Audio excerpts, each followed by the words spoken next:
I think you've seen just a taste of what it was like at the time of the loss of Senzo Meyiwa, but in this hour we're going to be remembering him. But let's start here. This week, South Africa will once again remember the untimely passing of Senzo Meyiwa. The former Orlando Pirates and Bafana Bafana showstopper won South African hearts and his skills on the football pitch before his budding career was tragically cut short. Buhle Matulini tells us more. The Umlazi-born goalkeeper started his footballing life oddly as a striker for his hometown club London Cosmos in KZN. He then converted to his position that he would be famous for and made it his own, going on to represent KwaZulu-Natal's under-14s and under-17s in two separate tournaments at the tender age of 13. His undeniable talent caught the eyes of Orlando Pirates club scouts, who signed him for the club's development academy. The young Meyiwa impressed and went on to represent South Africa at junior level, earning call-ups for the under-17, under-20 and under-23 national squads. He was eventually rewarded with his Orlando Pirates senior debut in November 2006 against AmaZulu at the tender age of 19 and began cementing his place in the starting 11 the next season, making 24 league appearances in the campaign. But his meteoric rise hit a snag when the Buccaneers beefed up their squad, bringing in Monique Josephs, who became the preferred first-choice keeper at the club. In true Senzo Meyiwa fashion, he buckled down and worked hard until an opportunity presented itself when Josephs got injured. Meyiwa grabbed it with both hands and never looked back. He was brilliant in the Buccaneers' incredible run to the 2013 CAF Champions League final, keeping 7 clean sheets in 16 matches, including twice in the group stages against eventual champions Al Ahly. He will also go down in folklore for making 2 penalty saves away to TP Mazembe during the qualifying stages to get Bucks into the groups. The performance against the Congolese Giants contributed to Meyiwa impressing the then Bafana Bafana coach Gordon Egersund, who handed him his senior international debut in June 2013 in a 2-0 away victory against Lesotho. But just as his club career, Meyiwa found himself playing second fiddle, this time to Bafana Bafana's talismanic captain at the time, Itumeleng Khune, at the 2013 Africa Cup of Nations. Again, Meyiwa had to be patient, and again, injury opened the doors for him. The appointment of Shakes Mashaba as Bafana Bafana coach saw Meyiwa not only make the #1 position his, but also captain the national side during the 2015 AFCON qualifying campaign. At the time of his tragic death, Bafana Bafana were top of the group and on the brink of qualifying from a difficult Group A that included continental powerhouses Nigeria and Congo. The Meyiwa-led South Africa were the only side in the competition at the stage not to concede a goal. The man who will be fondly remembered for his lightning-quick reflexes and bravery between the posts kept a clean sheet every 2.5 matches during his career. That's 62 clean sheets in 158 games. For Newzroom Afrika on Channel 405, I'm Buhle Matulini in Johannesburg. Well, let's stay with this particular story, and today we look back and reflect on the sporting career and legacy of the late footballer. Now, to remember Senzo Meyiwa's life and his contribution to South African football, I'm joined by sports journalist, that's Marc Lewis, and he joins us online, and we're also hoping to be joined by Diani Mabasa. And we also have our very own sports editor here at Newzroom Afrika, Marc Lewis. Marc, let me start with you. Yes. Senzo Meyiwa. Today, back in 2014, was October the 25th. He would have played his game, his last game, at Orlando Pirates. He himself would not have known that it would be the tragic end of his time on earth. Where did it all start? Let's look back. Where did it all start for Senzo Meyiwa? I firstly want to start by just saying I cannot believe that it's been 6 years already. The two men that you have online, Tiani and Marc Lewis, would have undoubtedly just spent hours upon hours, as I and many other sports journalists around South Africa and the world arguably on that day, thinking about the crazy news that we had heard. I mean, how did we reach the point now where this incredibly amazing goalkeeper that you've just mentioned now can play a game on Saturday and then be no more on Monday?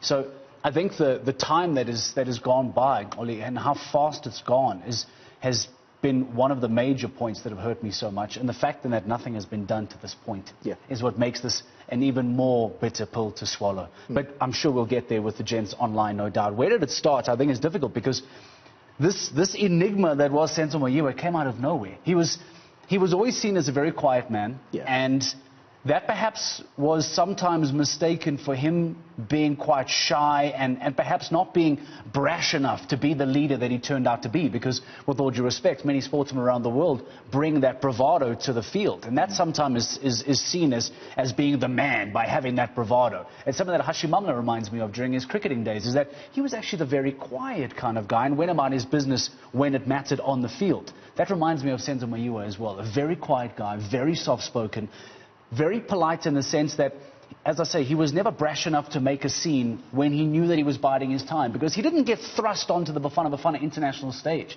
It took him a very long time to get there, and he worked every single moment of that to finally get that opportunity. When he finally broke into the Bafana Bafana squad, he was outstanding. At that stage, he had already done such wonders for Orlando Pirates as it was, and he was seen as arguably the long-term future in goal for South Africa, which is what even more so led this tragedy to be so unfortunately consumed by South Africa, because he was taken away at the most ridiculous time and the most ridiculous manner as well. And I think to look back on those 6 years now and think what could have been for him, his career, for Bafana Bafana, for his family, for the up-and-coming footballers underneath him, what he would have taught them and grown with them, I mean, it still to this day is one of the biggest tragedies in South Africa, not South African sport, in South Africa. Let me talk to the other Marc Strydom.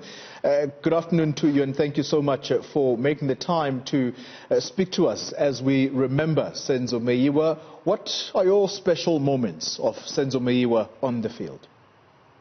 Hi, thanks for having me in Newzroom Afrika. Yeah, I'll echo what Marc said. It doesn't feel like 6 years. It's been a strange period in limbo because of nothing happening in terms of his case.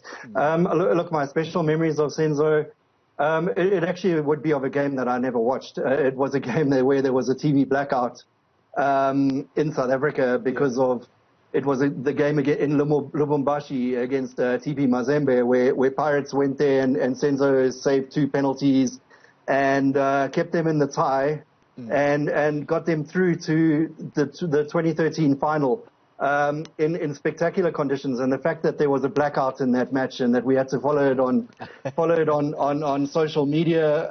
Was there social media in 2013? I think there was, but we followed it on the internet. I can't remember.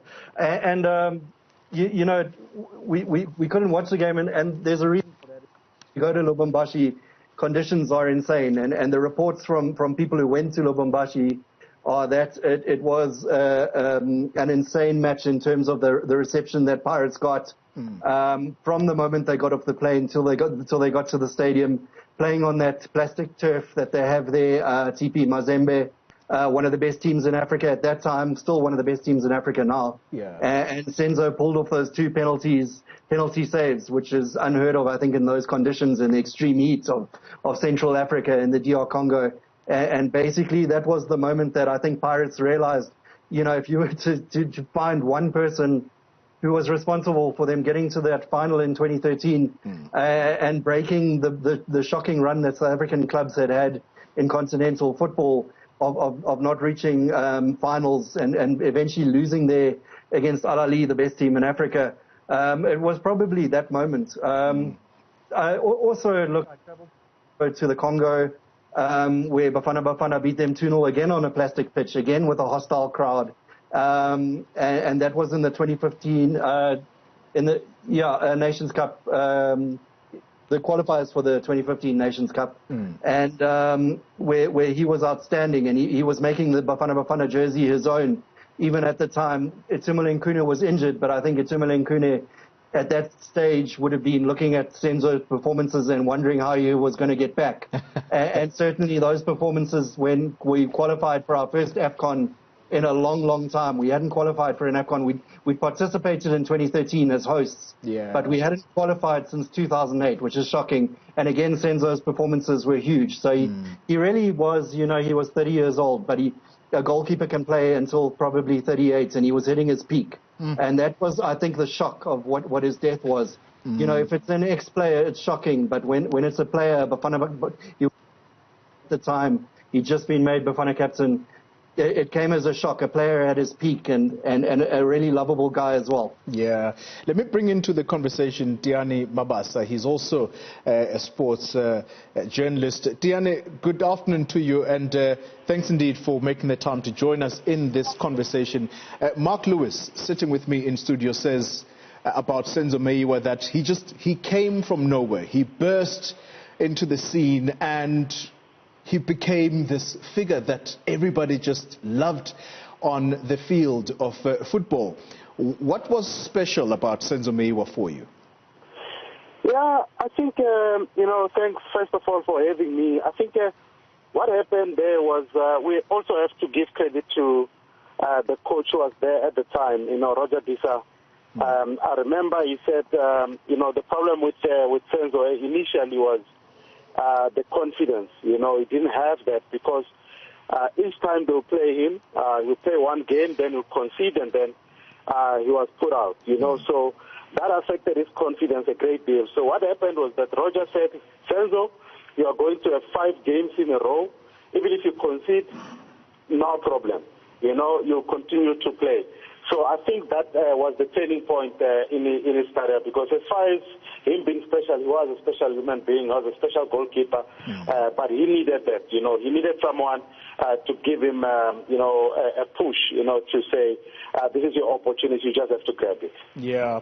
Gentlemen, I'm going to ask you to just pause for a moment, and when we return, we're going to then bring the viewers up to speed about the day that became so tragic, the loss of Senzo Meyiwa, not just to South Africa's football-loving nation, but also to his family. We're talking about Senzo Meyiwa. 6 years on, he passed on. That was on the 26th of October in 2014. So today would have marked Senzo Meyiwa's last game at Orlando Pirates, and it was the 25th of October. Marc Lewis in studio with me, and we still have Mark Stradom on Zoom, and we also have Diani Mabasa on the line. Marc Lewis, let's come to you in studio. What do you remember about the Orlando Pirates game that Senzo Meyiwa played on this day back in 2014? Do you remember that game even? The problem is I've gone on to watch that game. In hindsight now, I've gone back to watch it because now we know it was Senzo Meyiwa's final game. Yeah. I think at the time, understandably, no one had any idea that there was anything special to the match. Yeah. It was seen as a normal game on the weekend, much like we saw Swallows and Stellenbosch FC playing now, and we saw Sundowns and Chiefs playing on the weekend. It was just seen as a normal South African weekend where we all sat down and watched football on the weekend, and we spoke about Pirates, and we spoke about Meyiwa, and we spoke about South Africa, and then everything drastically changed on the Monday. So the fact that that turned into his final game, I mean, by no means was an iconic, heroic match for him, because there would never be a situation where a match would justify him losing his life, because you would never want anything to be in that scenario. But I remember going back and watching it and thinking, like, how could this have been the last opportunity that we ever got to see Senzo Meyiwa play? Yeah. And again, I repeat the idea of it just being so shocking that on the Monday morning when we all started hearing the news, and immediately news agencies around the country all shot out and started getting out to the scene to try and understand what had taken place. Yeah. And I remember being in the office on the Monday morning. In fact, I was on air on the Sunday night. And I still remember saying to myself, no, but just yesterday, what are you talking about? We were watching Senzo play yesterday. And then the news started to trickle in, and there was obviously confirmation. We got outside the house. We started doing crossings all day long. And I think it took a really, really long time for the South African public to actually believe and understand what had taken place. And to me, it almost just threw the match into such obscurity that it no longer even mattered what had taken place, because we had lost this darling of South African football that was on this meteoric rise. He had started to dominate for Pirates, as Mark Stradom spoke about, that famous game against Tipi Mazembe. He had now broken into the Bafana team. He was seen as the captain of the side. He was now wearing the armband. He was the #1 keeper. And still at 26, 27 years of age, he had so much football life to give, let alone actual life to give, that I think that Monday morning, it just still doesn't sit well with anyone. Yeah. Mark Stradom, for you, before you talk about what you remember of the tragic day when Senzo Meyiwa is announced dead, what propelled him so quickly to play for Bafana Bafana, if indeed that is how I am capturing it? I'm not a football enthusiast, but it sounds to me like Senzo Meyiwa rose so quickly that by the time he played for Bafana Bafana, I think it was just unexpected that he would rise up the ranks so quickly. Am I wrong? I think you're right, Xoli. I think with Senzo, he had the heart of a lion. I think that is, I remember writing that soon after his death. And I think that was his biggest quality, that he really had a massive heart. I think, as Marc and Tiani have alluded to, Senzo was a shy person when you spoke to him in a football setting. I've spoken to a few people who've seen him in a social setting at a few functions, and apparently he wasn't as shy away from the field. He actually was quite confident, which is funny because he kind of had two sides to his character. I think the point that Tiani made about Senzo, and there was a feeling when he was young and coming onto the scene, that he just lacked a bit of confidence, and I think that's why Roger de Sá gave him those 5 matches. I think he's a guy who always had to fight against adversity. You know, he grew up in Umlazi. It's one of the toughest townships in Durban and in South Africa. Joined Pirates at 13. It's never easy to leave your home at 13 and go and spend 6-7 years growing up in Joburg away from your family. I remember speaking to Dane Clate once and about how when he was at the School of Excellence, he would cry himself to sleep every night. I think we don't realize as the public how tough this is for footballers. When he broke into Pirates, he had a good season. He broke in at 18, and then he had a good season in 2017, 2007, around that time, and he played 24 games. But then Munib Josephs arrived and actually displaced Senzo, and Senzo had to fight for his place. He did it to the extent that he basically, Munib eventually had to leave and join Wits.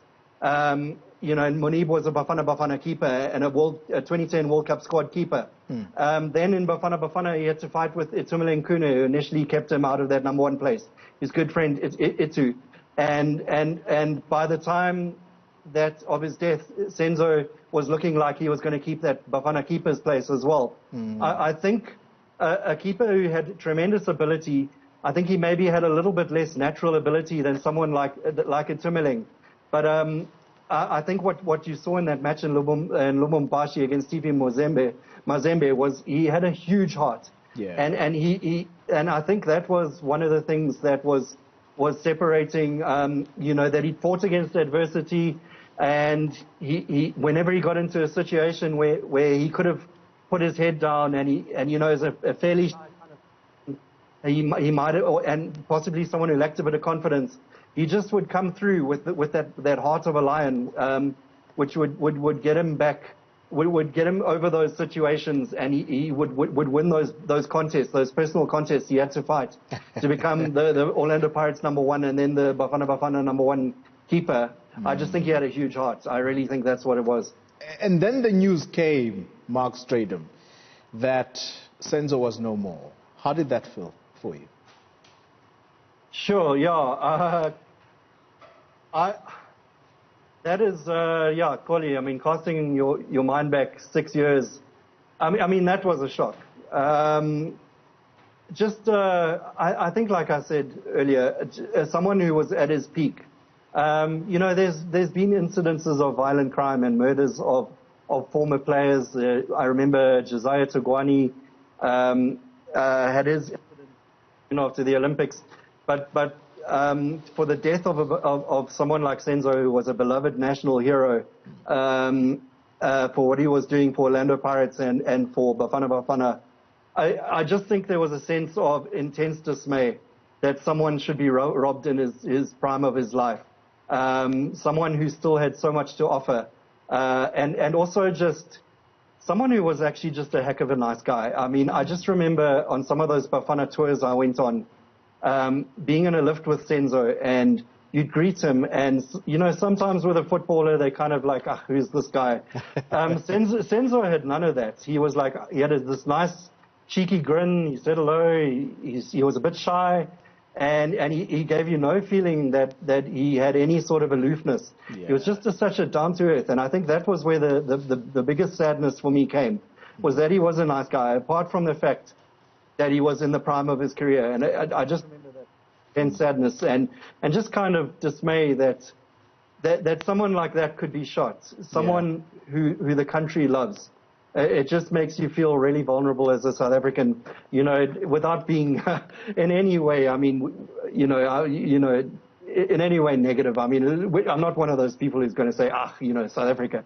But it just made you feel that a hero like that could be shot. It just made you feel a bit, just incredibly sad that anyone could do that to someone who's loved by the entire country. And again, like I said, just such a nice guy as well. We were robbed of a beautiful guy. Yeah. Look, Mark Strydom, you know, you capture the essence of the feeling at the time. And in a moment, I know Mark Williams in studio, you itching to come in. In a moment, we're going to bring you what some South Africans, in particular the fans of Senzo Meyiwa, are calling for.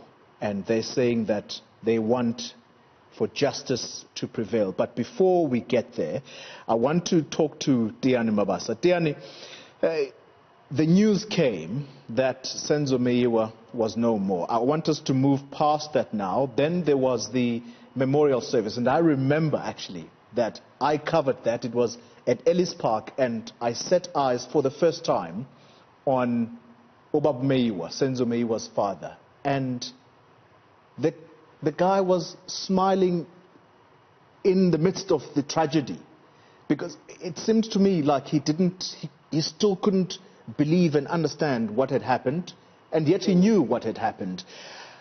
Just the sight of him, it broke me down, because that man was emotional up until the very end about the person who killed his son.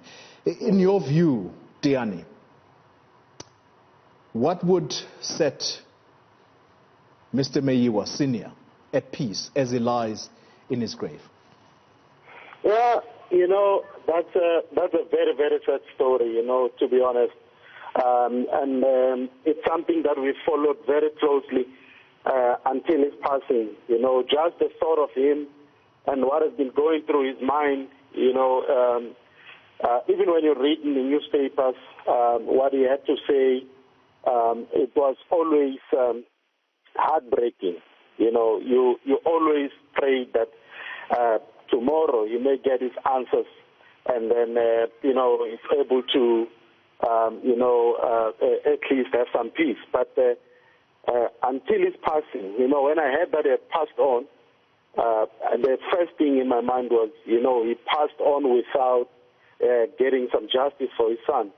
And it was the same sentiment among football followers and indeed, you know, other people as well that have been following the case, you know. So it's a very, very difficult one, because he passed on without getting the answers, like I said. And it's very difficult for everybody, you know, that there's no justice, and we keep hearing stories about this and that, and even today I read about the arrest of 5 men and so on and so on, but I have my doubts, obviously, because nothing has actually come through from this situation. You know, the thing is, it's not only for the Meyiwa family to get justice, for everybody in South Africa, you know, because Senzo was a national hero. So until we all get some justice, I don't think anybody, you know, will ever have peace, you know, just like the Meyiwa family. Marc Lewis in studio, your reflections before we bring the viewers what other South Africans want around the Senzo Meyiwa case, because it remains unsolved. Yeah. Well, you mentioned working at the memorial that took place at Ellis Park. I remember the very next day I jumped on a plane and flew down to Durban for the actual memorial down in KZN and the funeral. And they hosted it inside the stadium before they then took him to be buried later on that day. And you would have been forgiven for thinking it was a pop concert. because they had opened the doors to Pirates fans. Yeah. And thousands and thousands and thousands of Pirates supporters came through the gate as if it were a PSL match taking place on the day. Yeah. And I remember I was crossing to the radio station that I worked for at the time every 30 minutes. And I remember having to compose myself before a crossing because I was actually crying in the day. To bring you back to say to viewers that, or to listeners that this is actually a funeral. Exactly. And I remember the crowd in particular. There was one particular moment where they all started singing Vuka, Vuka, Vuka Meyiwa, and it rang around Moses Mabhida. And you're actually right now, just going goosebumps again. I'm sorry, I'm being dead serious. Listen, there's a particular moment as well. There's a particular moment where, and it was a picture of Mr. Meyiwa Senior. Yes. And he has his body out. For me, it captured exactly what I said about Mr. Meyiwa Senior. That it was almost as if he didn't know what to do with himself. On the one hand, there is the emotion that he's lost his son. On the other, there is this national hero. I think he was so blown away by the affection that was given to him. Yeah. And it sounds terribly harsh that in order to receive that affection for your family and for your son, you have to lose him. But I think that you're right. He was so blown away by the reception that South Africa had given him and his family that it may have looked out of place that he was smiling at the funeral. Yeah. But I think that was him trying to say thank you to South Africa as best he could. He wanted to embrace everyone with that image that he had, the smiles, the thank yous. I think that was the only way he knew how to say to millions of people, thank you so much for the way you've treated my son up until now. And you know, as Tiani said, the fact that he then lost his life knowing that no justice had been found for his son must have been heartbreaking.